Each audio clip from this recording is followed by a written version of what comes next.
سب سے پہلی بات تو یہ کہ جو نبی علیہ الصلوۃ والسلام نے فرمایا کہ تم میں سے جس سے ہو سکے عالم بن جاؤ. عالم نہیں بن سکتے طالب علم ہی اختیار ہے. فرمایا طالب علم نہیں بن سکتے علماء کی صحبت میں بیٹھنے والے بن جاؤ. فرمایا علماء کی صحبت میں نہیں آتے علماء سے محبت کرنے والے بن جاؤ. 5 میں مقصد. تو لہٰذا اب یہاں پر ہمارے لیے سبق ہے کہ ہم میں سے جو شخص عالم دین بن سکتا ہے وہ خود عالم دین بنے. اس کے لیے کوئی عمر کی قید نہیں. اور اتنا بڑا رتبہ اللہ تبارک و تعالیٰ عطا فرمائے گا کہ وہ مقام وہ مرتبہ کہ جو ہماری سوچ ہماری عقل بھی نہیں سوچ سکتی اللہ تعالیٰ وہ مقام عطا فرمائے گا. کیا اس سے بڑی کوئی بات ہمیں چاہیے کہ علماء کو اللہ تعالیٰ نے اپنے انبیاء کا نائب بنایا. نائبین رسول ہیں اللہ کے نبی کے وارث ہیں. سرکار نے فرمایا انبیاء کی وراثت مال و دولت نہیں علم ہوتی ہے. تو علماء علم کے وارث ہیں رسول اللہ کے سچے وارث ہیں. رسول اللہ کے ایسے وارث ہیں کہ روز حشر جب جنتی جنت میں جا رہے ہوں گے تو اللہ تبارک و تعالیٰ گروہ علماء کو روک دے گا تم جنت میں نہیں جاؤ گے. اور اس طرح کے بارے اللہ ہماری ترغیب پر ہماری تلقین پر ہمارے بیانات پر ہماری تذکیر پر ہماری نصیحتوں پر تو انہوں نے عمل کر کے جنت میں داخلہ لیا ہمیں روک دیا گیا. تو اللہ تبارک و تعالیٰ فرمائے گا تمہارا مقام میرے نزدیک میرے فرشتوں کی طرح. لہذا اب تم اکیلے جنت میں نہیں جاؤ گے بلکہ تم جس کی شفاعت کرو گے اسے بھی داخل جنت اپنے ساتھ کرواؤ گے. اور پھر علماء بے حساب لوگوں کی اللہ کی اذن اس کے توفیق سے مغفرت کروائیں. اتنا بڑا مقام کیسے چھوڑ دو. آج ہمیں کہتے ہیں کہ بھائی یہ تھوڑا تھوڑا کام کر لو وزیر اعظم کی کرسی تمہاری تو پھر تو تھوڑا تھوڑا نہیں اضافی کرتے ہم. لیکن جب رسول اللہ کی کرسی مل رہی ہے یہ ممبر رسول پر بیٹھنا نصیب ہو رہا ہے رسول اللہ کی نیابت مل رہی ہے رسول اللہ کی وراثت مل رہی ہے اس کے لیے ہماری عقل کام نہیں کر رہی. پھر وہی بات آ گئی کہ ہم دنیا کے لیے استعمال کر رہے ہیں آخرت کے لیے عقل کا استعمال نہیں کر رہے.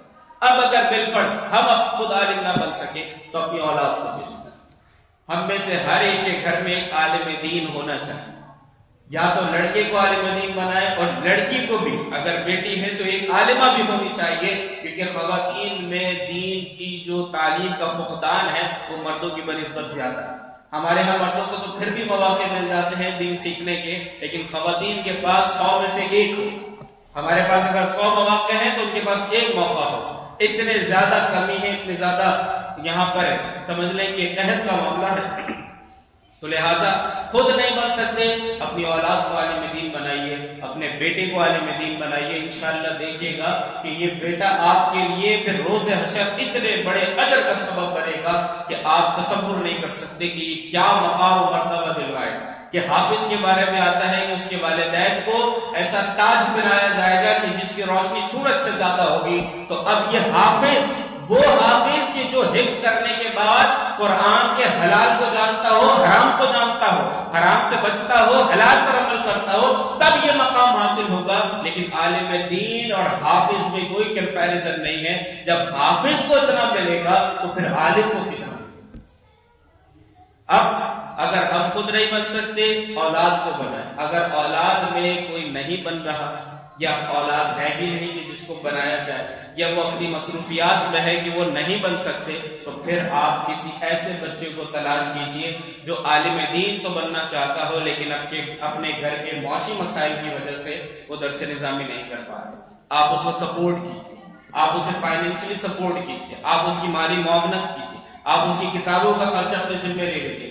آپ کسی بھی اکیڈمی کسی بھی دارالعلوم کسی بھی جامعہ جائیے آپ کہیے کہ ایک جو مستحق بچہ ہو جو اپنے اخراجات خود نہیں اٹھا سکتا میں اس کی ذمہ داری لیتا ہوں 5 سال 8 سال 6 سال جتنا اس کا کورس کا دورانیہ ہے آپ اس کی فیس آپ کے اس کے اخراجات سارے مجھ سے لیجیے گا. اس بچے کو میری طرف سے عالم دین بنائیے. آپ دیکھیے گا یہ ایسا صدقہ جاریہ ہوگا کہ آپ تصور نہیں کریں گے کہ روز حشر جو اللہ اس کا بدلہ عطا کرے گا کہ آپ کی تصور آپ کی سوچ آپ کی سمجھ سے بالاتر ہوگا جو اللہ تبارک و تعالیٰ اس کا بدلہ عطا فرمائے.